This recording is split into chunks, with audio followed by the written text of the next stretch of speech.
Fire arrows, as a rule, get way overused in cinema. These are a little more interesting, though. Hi, I'm Toby Capwell. I'm curator of Arms and Armour at the Wallace Collection in central London. Since I was a kid, I've been riding horses and fighting in armour. I've taken part in competitions, armoured combat all over the world. Today we're going to be looking at the treatment of medieval arms and armour in cinema. What business does an elf, a man, and a dwarf have in the Riddermark? Speak quickly. Yeah, this is a great entrance to a character. You know, Tolkien imagined the Rohirrim as Anglo-Saxons who fought like knights on horseback. Because the Anglo-Saxons didn't. They rode horses, but they got off to fight. They didn't fight on their horses. The design of the helmet is derived from early medieval examples. He really should have his chin strap done up. The helmet is riding a bit too high on his head. The brow of the helmet, the horizontal edge there, should be right down on his eyebrows to really protect the front of the skull. You want to bring that down as far as it can go, and it can go right down onto your eyebrows. So I'll stick this on, all right? This is one of my own, made for me. Okay? Now you see, that brow is right down on my eyes, and it's sticking out beyond my skull, right? So a weapon comes in, it can't get to me. The skull, it might get there, but that's still safe. Give me your name, horsemaster. You know, things were often more highly decorated, even for practical fighting, than modern people often imagine. They're going for armor that looks kind of architectural, like the dwarves build, you know, caves, and they work with, you know, rock, and it's under mountains and stuff. So they're looking for a kind of blocky aesthetic. It's starting to look a bit too much like polyurethane here to me. There's something about metal that it has a weight, it has a rigidity that rubber and plastic and polyurethane don't have. I gotta dock them a couple of points here for the fit and the chin strap, but it's still gotta be like an 8 out of 10. What's he doing? I think his son was already a knight at this point. I don't know why he feels the need to knight him again. This is a total mishmash of pretty good and pretty not so good. The mail that you're seeing in close-up here is real mail, and you can actually even see the rivets that are closing each of the links. It's not fitting him well, and it's not tailored to him. It's something that's been just hoiked out of a van and stuck on the actor. A lot of film mail is just like plastic links butted together, sprayed silver. For a lot of uses it's fine, but they don't have the rivets. Real mail is, you know, iron links riveted closed. I appreciate the fact that he's got a lining under there. He's got padded textile under the mail, which you have to have, otherwise it is going to do precisely nothing for you. A lot of exposed throats there. And they've stuck random articulated shoulder plates over the mail shirt. This is Robert the Bruce in the early 14th century. They were starting to introduce more hard armor. They're a long way from full plate armor at this period. They're a significant way away, really, from articulated constructions like that look a bit like the tail of a lobster or whatever. It's a later thing. And the shoulders were less of a priority in this period. If you're going to put plates on a guy in this period, it should be on the elbows and the knees.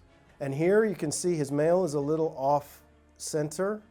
His bagging around his throat just is bad. The key thing about a mail hood is that it has a piece called a ventail, which comes up and ties up to the chin, and it's sculpted to protect the whole throat. You know, this is armor that's doing nothing because I can stab him straight through his windpipe.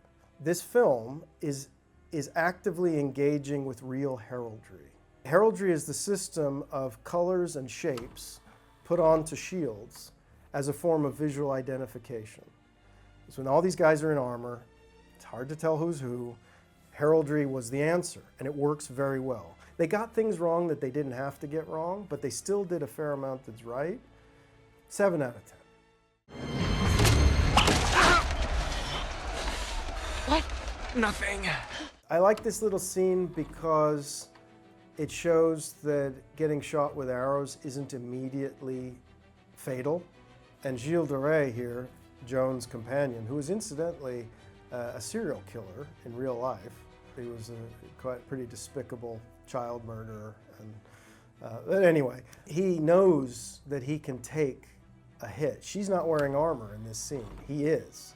Shot for shot, a longbow arrow has very little chance of hurting a man inside. You need the kind of mass volume that Henry V organized in his armies to put so many arrows downrange that somebody's gonna get hurt no matter what. I asked for a grandiose coronation, and this is what you get. This? He wouldn't do that, almost certainly. He'd wear his coronation robes. And all of his knights certainly wouldn't wear armor to a coronation. Certainly not rusty, banged up stuff like that. Most of this is aluminum. This armor is made by Terry English, who's one of the most famous modern armorers working in cinema. He's made armor for lots of things. He made Arnold Schwarzenegger's Mr. Freeze armor for the Batman movie. He's made Space Marines armor for the Aliens, and he's done a fair amount of historical stuff. The king here is putting on gold armor. It's gold colored.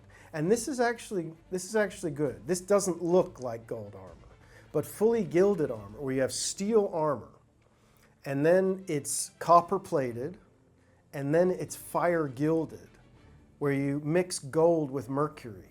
And you apply this mercury gold mixture. If you then heat that mercury up and you boil it off, it leaves the gold chemically bonded to the steel. Normally, most people wouldn't be able to afford that. I mean, really only kings can afford this. And not all kings, but the French kings liked this. It was a distinctive thing, actually. It creates an image of a king as like the sun manifested in human form, like a superhuman being. But it would have been nicer if they'd given Terry the budget to gild it properly. I'll give it a 4 out of 10. We've already been through this before. We both know you haven't got it in you. A sword is not a gun. Pointing a sword at someone out of range with your arms fully extended so you have nowhere to go with it doesn't achieve anything except making you look like you've never held a sword in your life. You point your weapon out there like that, he's going to take it away from you. There's often not enough color in medieval depictions in cinema. Medieval people loved color, bright color and richness. It didn't populate their world very much otherwise.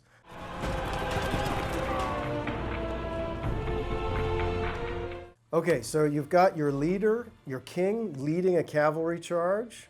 They're in wedge formation with the king at the point of the wedge, which is great. This is how it's done. The guy on the point of the wedge is steering the whole cavalry charge. He's like the guidance system on a missile. The wedge formation is one of the most effective formations for a heavy cavalry charge. This guy's chin strap done up, love that. He's still got his visor up, which is good, because at this stage, he's still far enough away from the enemy where he's got other things to worry about. A cavalry charge might start when you're maybe 600 meters away from the enemy line, but you're not going to be full pelt straight off. You need to start the charge in good order. He's got to look around and make sure his formation is maintaining its position. They're keeping their cohesion. If he starts running too fast, then they have to catch up, and then they start getting too spread out. They've got to stay close. He's got to be watching that. Fine. But now the real test of this sequence, and the thing that Hollywood hates to do, is cover its famous actors' faces. But in a real cavalry charge, this guy, once he's got himself set up, he needs to close that visor. And let's see if they do it. He could close it right about now. Now would be good. Hey, he's closed it! I give it a 7.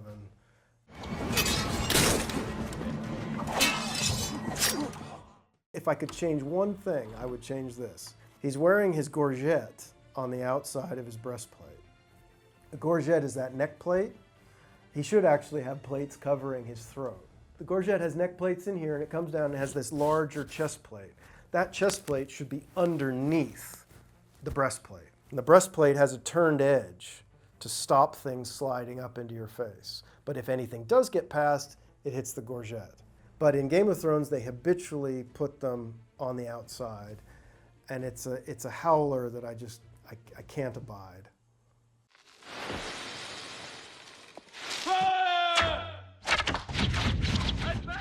And fire arrows were a thing, especially in naval warfare when you've got key pieces of equipment you want to set on fire, like sails and rigging and things. Fire arrows, as a rule, get way overused in cinema. These are a little more interesting, though. There's something more interesting going on. You see, it's not just a lump of burning material stuck on an arrow. They've actually got some kind of explosive charge on these arrows that has a fuse. And this is actually much more historically plausible. There are early incendiary manuals from the 15th and 16th centuries that give designs for different kinds of gunpowder bombs and other explosive devices to be put on arrows and crossbow bolts. My lord! I love this right here. That's armor doing its job. You know, an arrow, when it hits you in full armor, it'll probably glance off. That's what armor's designed to do. But if it hits you square and it gets enough purchase, it can start to bite into the steel. And if it hits you somewhere on the arm or the shoulder where the steel is thinner, it might even get through. Chances are most arrows are not going to get through enough to do meaningful damage to the person inside. But they are going to get stuck. And seeing a knight fighting on the walls in a siege with arrows stuck in him is the best thing I've seen all day. 10 out of 10, absolutely, just for that. One of the absolute best treatments of historical armor in any film ever is in Laurence Olivier's 1944 film, Henry V. But the film is set and the design is led by the reality of clothing and equipment and architecture and so forth of the early 15th century. One of his historical advisors was my predecessor at the Wallace Collection, the keeper of arms and armour in the mid-20th century, Sir James Mann. And Olivier went to the Wallace Collection and he saw the collection and he worked with James Mann, another arms and armour scholar named Charles Beard. And that film looks just like a 15th century manuscript come to life. And it's real steel armor on all of these actors, and it's one of the best ever.